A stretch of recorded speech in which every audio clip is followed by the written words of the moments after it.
It's a little follow-up video to a video I made a few days ago for my Patreon members, and it's about the style of Edward Wesson. And now, Wesson generally used a secret colour in his palette that he used to tone down a lot of the raw colour from like neat paint straight out of the tube. And somebody also commented that their blues and the hues of their colours weren't coming out the same as mine, and I suspect really that it's because they're probably using paint straight out of the tube. So I thought I'd make this video very quickly. I'm going to work from a Wesson painting as well, and so do a quick master study to try and demonstrate what I'm talking about here. Now, if you look at a lot of Wesson's paintings, the blues that he used in the sky and the colours that he used across the land as well, they're all very cohesive. They all join together very nicely, and I'm not a complete expert on his methods by any stretch, but I suspect it's because he used this secret colour. Now, I'll get onto that in a moment. I did a very quick sketch based on one of his paintings, and I'll show you that now. It's Morstan Quay in Norfolk. It's a scene that I've painted myself several times on location and from my own photographs, but I love this painting of Wesson's. It's fantastic. It's very, very simple, seemingly simple, but if you look at the muted colours in the sky and the land, everything's cohesive, everything's joined together. I just brought in a little bit of water across the paper as well, so you can see a little shine there. Just did that with a mist bottle.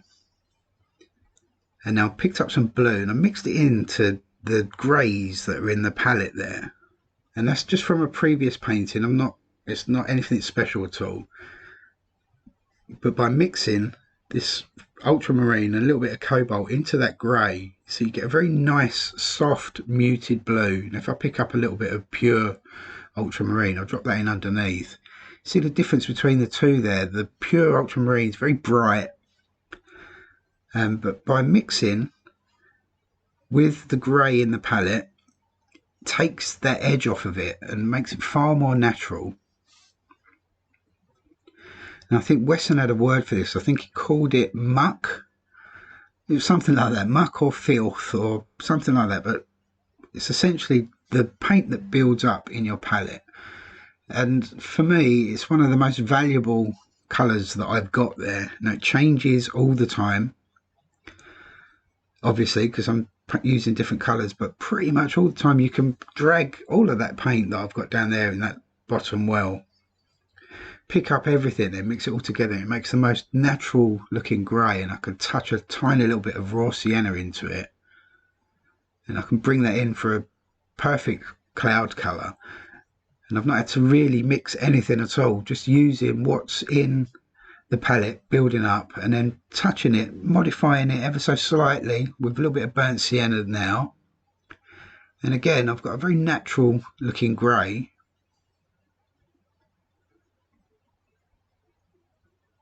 And I can bring that in, and I'm building up little layers for the clouds in the sky here, touching it all together and allowing it to all mix together on the paper. But by using the greys and everything that just builds up in the palette from previous paintings, is the best way, in my opinion, to get really natural looking colours, especially for skies. It seems to be perfect for that. And that's why I very rarely clean my palette. And some people, I think, will clean their palette after every painting they do, like to start afresh every time, but you're really missing out on these greys that build up there. And then you probably could mix them. You could start from scratch every time and mix these greys, but I honestly don't see the point when it's there and it's all pretty much always ready to go. I'll occasionally wipe out a small area with a piece of paper towel or something if I need some pure colour, but not often really. So I brought that sky all the way down, and I've now picked up some light red and some raw sienna, and again I'm putting that straight into the grey that's sitting there in the palette, and it tones it down, takes that straight out of the tube colour, takes it away, tones it down, makes it far more natural looking. And I can bring some of that in across the land. Now it's quite sandy there at Morstan. And so by adding some raw sienna, a little bit of light red, mixing that in with those greys, I get a very natural looking sand colour. A little bit more raw sienna in there now.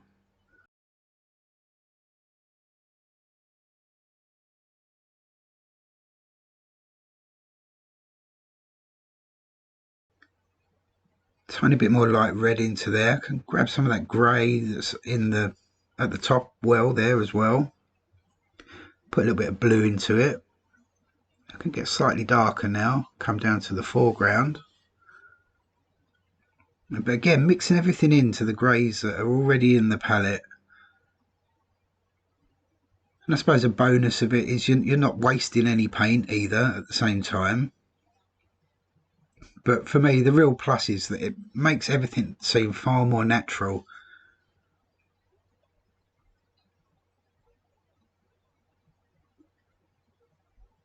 So bringing that all the way down, I can start working on the right hand side. So let's grab some cadmium yellow, tiniest little bit, quite a strong colour, mix that in, again straight into those little bits of grey that are sitting there in the palette, a little bit of ultramarine in there.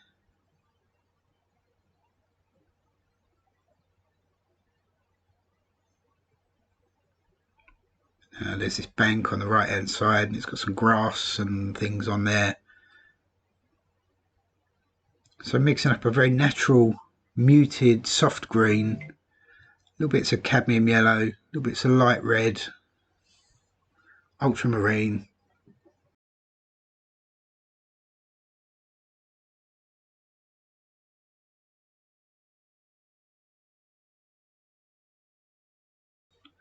Let's get a bit of burnt sienna in there now.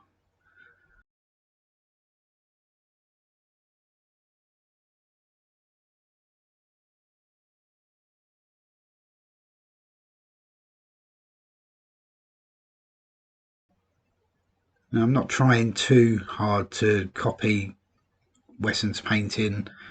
I think he probably would have painted that in a similar fashion to this very quickly, and that has problems in itself if you're trying to copy it. Trying to copy somebody's very quick work, very loose, very quick works, kind of almost impossible. I find it difficult to recreate my own paintings, let alone somebody else's, but it's still quite nice to do these studies from time to time. Try and get a feel for what the artist was thinking. Okay, I've dried that first wash now, and I can start bringing some of the darker, harder lines in there. So let's get some burnt sienna, and again I'm going straight into the grey that's on the palette. I'm not cleaned the palette out at all, and that instantly tones down the orange in the burnt sienna and makes it a more natural grey brown. And there's this little shed there on the right hand side, on the left hand side I should say.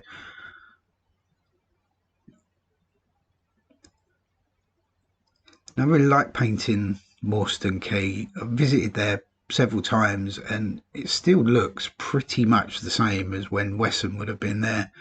There's a few things different now. That shed is, I don't think, is there anymore. Maybe it wasn't there at the time. Maybe he just added it as something, as a bit of a stopper on the left. But still, it's a timeless location, and you go there and it still looks pretty much the same as this. You can find this exact view. It's right near the car park as well, which is quite nice. Now, it gets quite busy there during the summer, but if you get there early enough, then you can usually get away with painting for an hour or so before the crowds start coming in. So a very simple outline of a shed there, a little bit of brown and then some dark across the front of it, and this dark shape I can bring all the way out. And I'm mixing up different browns and greys.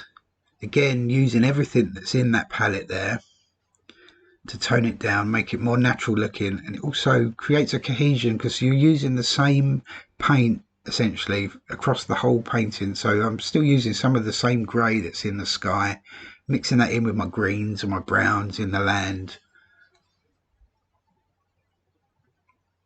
And if I'd gone straight in with a clean palette, I always find things look a little bit disjointed.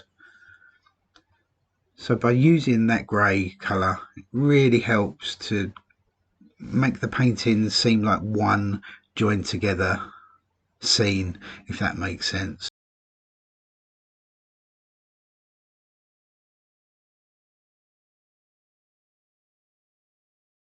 Let's bring in some dark now. You've got the quayside there, and it's not really much more than some wooden posts, but I can treat that as one big dark shape.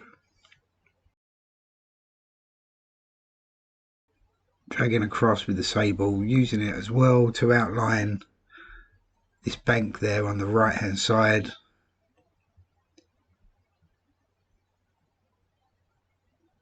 And there's some small posts, one little brush stroke for those. Vary the colour slightly, make them slightly darker and some a little bit lighter.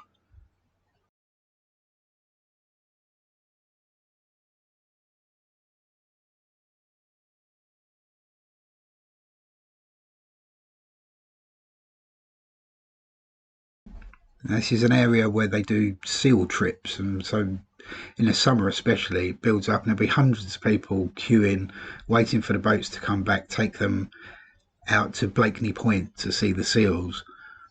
So it does get really busy there.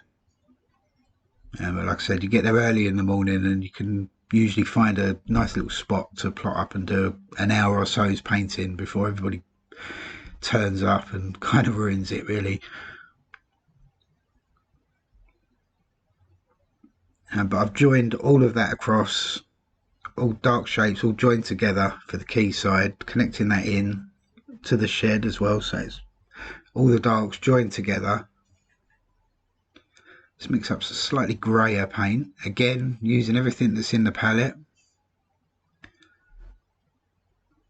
There's a couple of little posts and some boat masts as well, just behind this bank. I don't need to make too much of these, just a couple of little marks with the brush, that's enough. Now I'm going to mix up some greener paint and start laying some paint over the top of these banks. So some more cadmium yellow, again some of that green that's in the palette from before, a little bit of red into it. So I can lay that paint in, I can soften it. Let's get a little bit more red in there. And now again I've made connections, I've joined everything together across the top of that bank.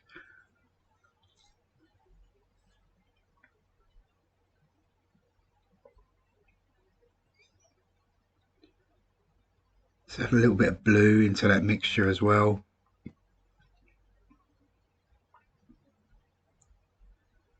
So getting some slightly darker paint in there. I don't want to cover it all up. I can leave some of the previous wash behind.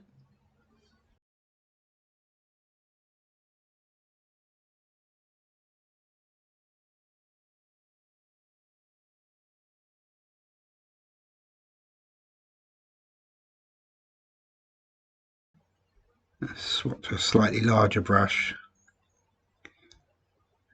Mix up a little bit of ultramarine, again utilising the grey that's still in the palette.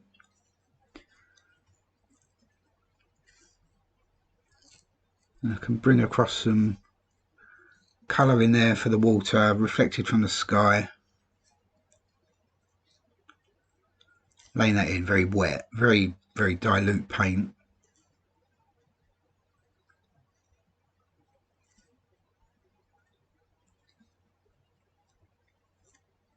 Let's drop a little bit in on the left hand side as well. I want to create a sense of light across this water, so some clean water on the brush and then drag that across, soften the edges. and so not getting too much paint in the middle of that water, and that'll give a sense of light shining across there, hopefully. And bring some of that blue, can drag it slightly across the land as well.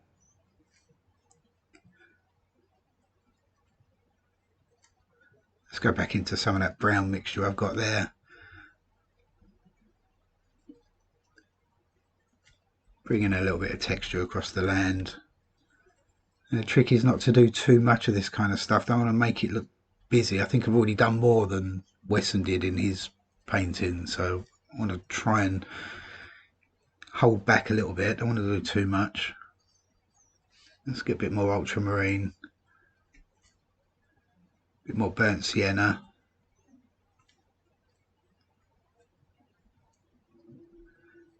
And now working my way around the little puddles of paint that I've got, and using that as well to tone colour down. And it's a vastly overlooked way of working, I find, especially these days. A lot of people rely on pure bright colour. Let's just dry that bit of water quickly. Okay, I'm going to want to add some reflections in the water, so just bring it in very loosely. Modify the colour every time I put some in and go back, change it slightly, a little bit more blue. And I can bring this shape down below this bank.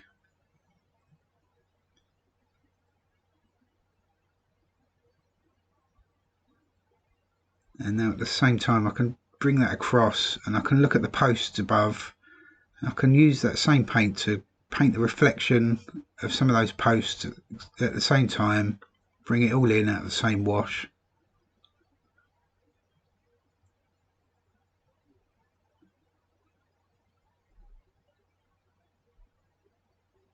Now very simply just teasing the paint down.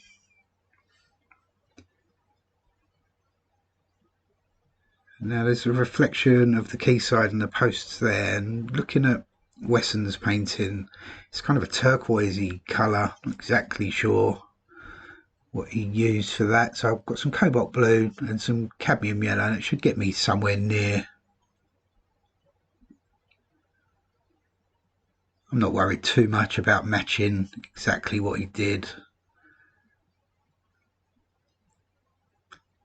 It's just a sketch after all, so it doesn't really matter. So again, same sort of technique, bring that reflection in and then bring the reflections of those posts out of the same paint.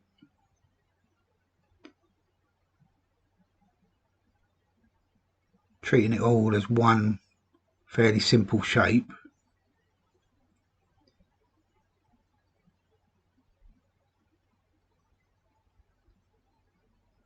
Now let's get a little bit more blue. Let's touch a little bit of raw sienna into that as well. I'm going to make quite a dark green. Bring some of that in across that bank.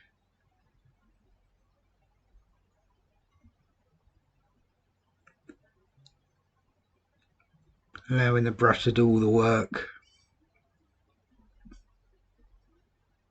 Let's grab some of that grey again from the palette, already mixed. Some more of that dark green. A few little hard edges.